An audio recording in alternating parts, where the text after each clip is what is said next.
Okay, they're starting to cook now. You can see a little bit of it on the edge of my spoon. So I'm going to turn this down about like almost all the way down. But now it started cooking. I don't want it to cook too fast. So I'm going to see how it's cooking up, how it's sticking along these edges. So I'm going to keep pulling that off. The way that nice round spoon is, it works good for that. Just keep pulling them off.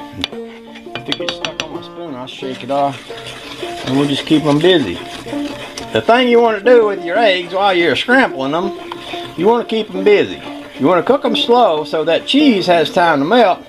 You really don't want little chunks of cheese in there, although that would be tasty. Oh, and here's a general rule of thumb for cooking for those of y'all that don't know nothing about cooking. Generally speaking, and I'm just saying generally speaking, but generally speaking, if you use good ingredients, you'll get good results. I mean, it's hard to mess cooking up. Now, having said that, I know somebody, I got a friend that was telling me that she made a casserole one time, and she was following the directions, and the directions said to put these noodles in a pan and put these other things in there with it and put it all in the oven and bake it. Well, she missed the step where you cook the noodles. You know how you put noodles in water and you cook them and they get soft? Well, she missed that step. So she made this casserole with a bunch of uncooked noodles in a pan, and she's baking them in the oven. Of course, when she took them out, she went to serve them to her husband, and he took a bite, and it kind of made a crunching noise. You know how uncooked noodles, they kind of make a crunching noise, you know. And he kind of looked up at her and he said, honey.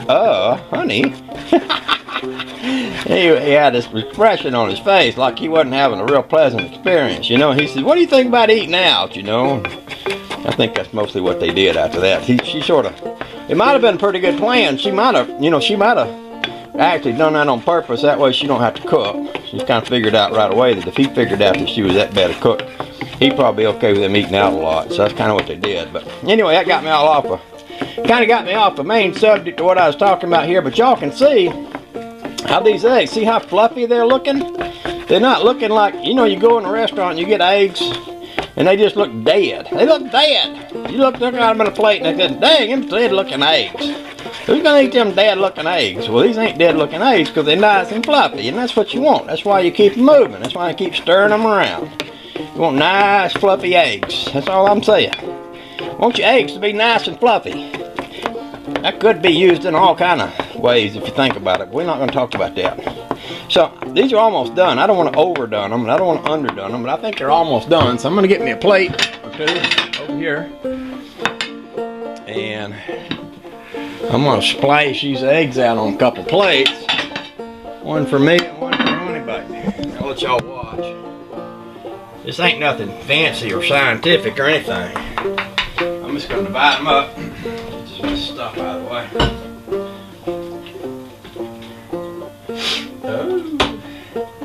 So I'm just going to divide them up. Put half of them on one side and half of them on the other side.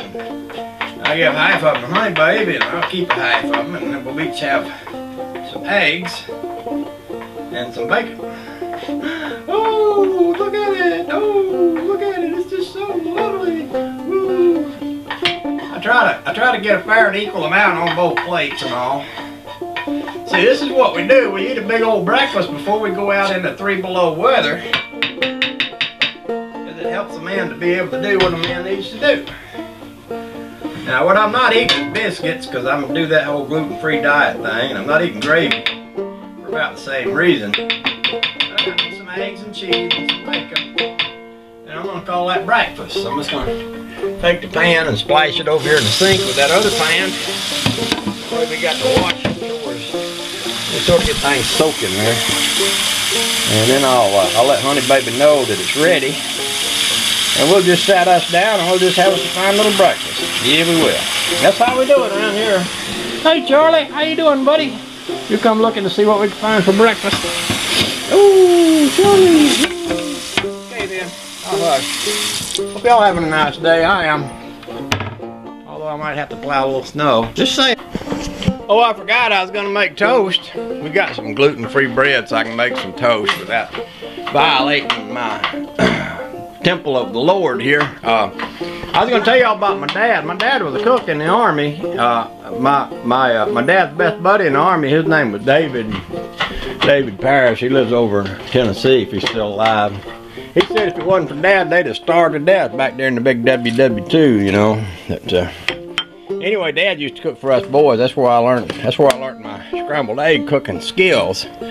And he used to say, "Well, it's the same, you know, whether you're cooking for a couple of boys or you're cooking for 300 men. It's just you use a little bit less ingredients, you know." That's what my dad used to say. You ready to eat? You ready for breakfast? Let's go.